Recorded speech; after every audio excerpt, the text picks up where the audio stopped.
Good morning. My name is Tad Miller, and I like to go by Tad, so you can call me Professor, Doctor, whatever, but my choice is Tad if you're comfortable with that. That's an old picture, but we're going to stick with it. It hasn't gotten any better since then, so we'll keep using that old picture.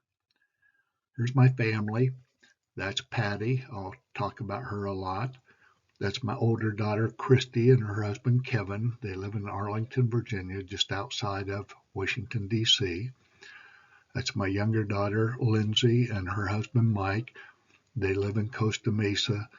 She's a senior manager in Grant Thornton in tax, so we'll make fun of her a lot for going into tax. And there's my puppy dog, Massey.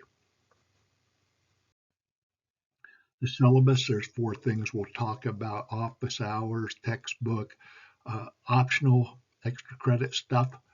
And on May 11th, Dave Sullivan is going to be a guest speaker. So everybody's required to come for 2 hours, the full 2 hours on May 11th.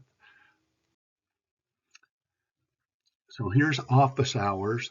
Well, first of all, the groups where you're required to meet for 1 hour a week.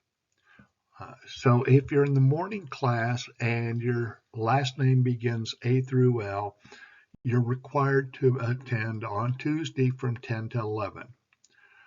If your last name's M through Z, you're required to meet on Thursday from 10 to 11. If you're in the afternoon section and your last name begins with A through L, you're required to meet from 12:10 to 1:10.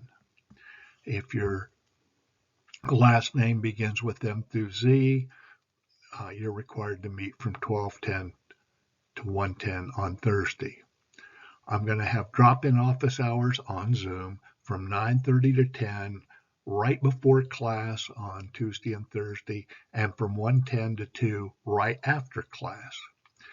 If you have something you want to discuss confidentially, grades or problem, we can set up an appointment from 9 to 9:30 on Tuesday and Thursday, or 2 to 2:30. And if that doesn't work, give me a call or send me an email. We'll find a time that does work.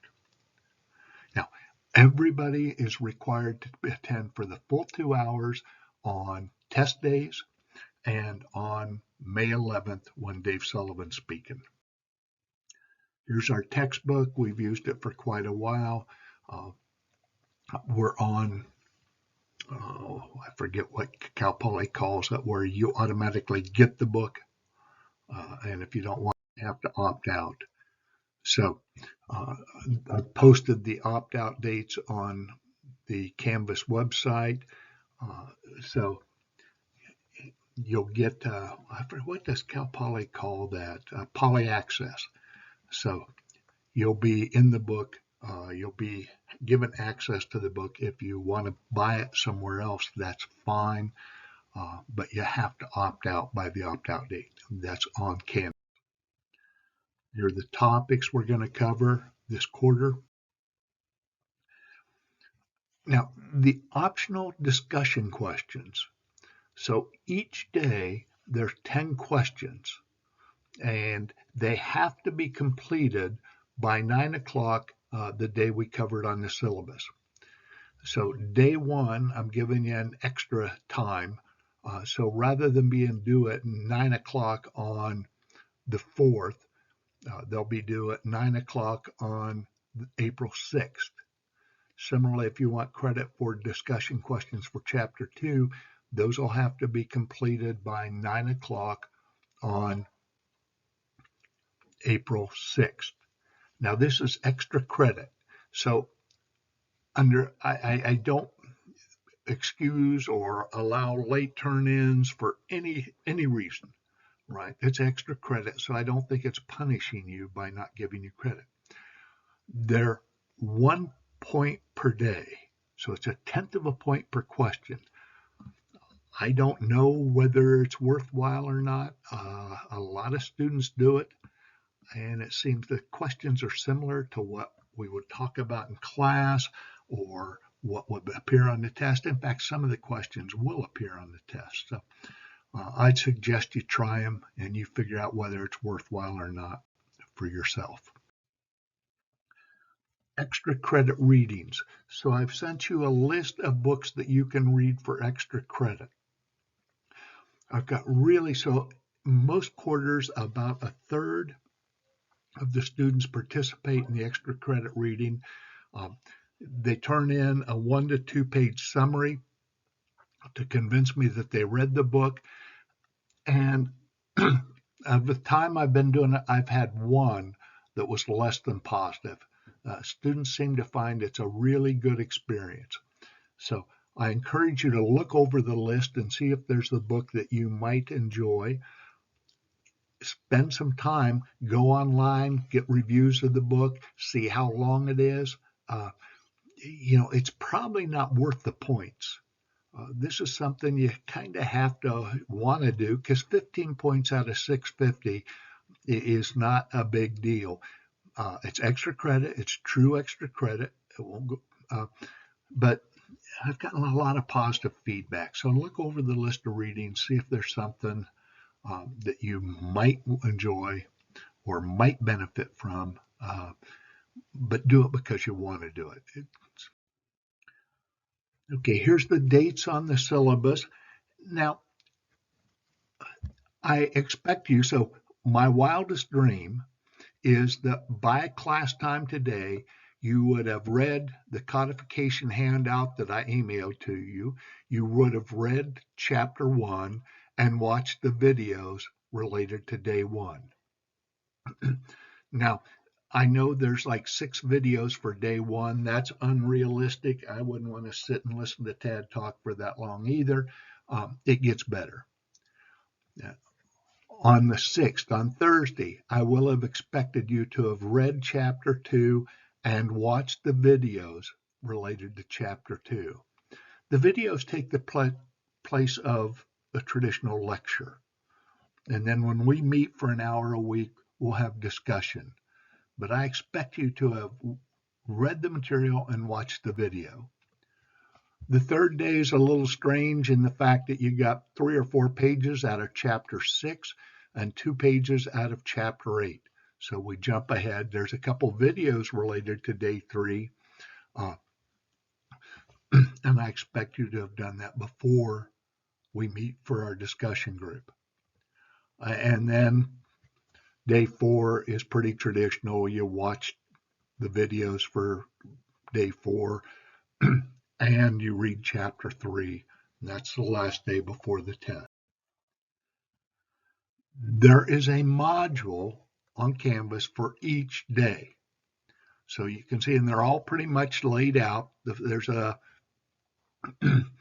chapter 1 lectures, then there are the PowerPoint slides from which the videos were created. In this case, there's the handout, the clarification and recodification handout that I've emailed to you. And then there's always a story. The stories are optional. They don't have anything to do with auditing. They have a little bit to do with real life. Some students really enjoy them, some don't. So if you watch the story at the end, that's good. If you don't, that's fine. For each day, you're going to see a bunch of videos. Day 1, like I said, earlier, there's too many, but it gets better on day 2.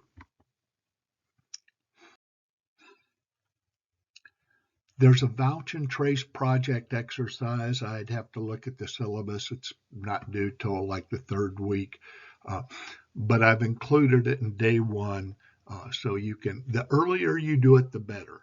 The earlier you do it, the more it will benefit you. So I encourage you to do it early rather than waiting until it's due. And then there's a link. You can go back to the Vouch and Trace Project module. I think it's module F. I can't read it. That's too small for me. And there, if you lose the assignment I emailed you, if you lose the Express spreadsheet I sent you, you can download it from that module F. So if you lose the Vouch and Trace assignment, you can pick it up. Like I said, there's a module for each day. and they're laid out about the same for each day. The AICPA Code of Professional, this is taken from the AICPA Code of Professional Conduct.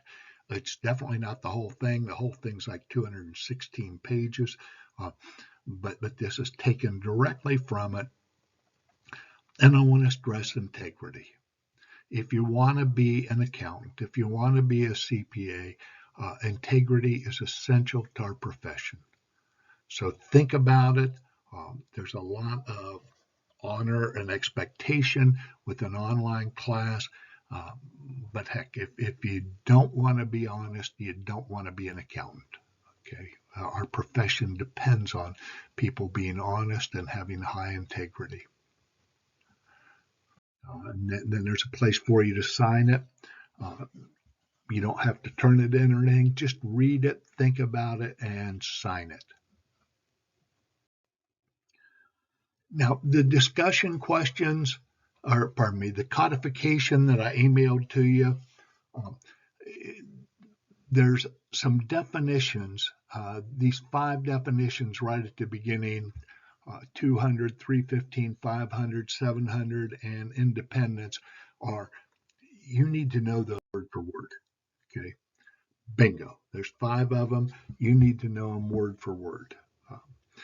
And then we've got on page 166, we've got the financial statement assertions. And initially, we're going to talk about the 6 in that upper right-hand corner. So there's more that we'll come back to later, but we're going to learn those first 6. And then there's the standard audit report. It's in that codification handout that I emailed you. It's really important. Right? So you have to understand what's in the opinion, the auditor's opinion. Okay. There's lots of different opinions, but we're going to focus on the standard modified opinion first. Then we're going to learn more about the rest. Really, really important. So in the first test, I've got these specified audit objectives, 200, 315, 500, 700, and independence. I've got 6 management assertions, and I've got the auditor's report. We're going to build on those for the entire quarter. There will be questions about each of those on all 4 exams. So I really want you to learn them. After the first test, we're going to add the audit risk model. But those are the 4 things that Tad thinks are really, really important. Those audit objectives from the codification that I emailed you, the management assertions, especially the 6 that we talk about in the first part of the course, the audit report. And then, like I said, after the first test, we'll add the audit risk. That's the 4th biggie in Ted's mind. I look forward to seeing y'all on Tuesday the 4th, and have a great day.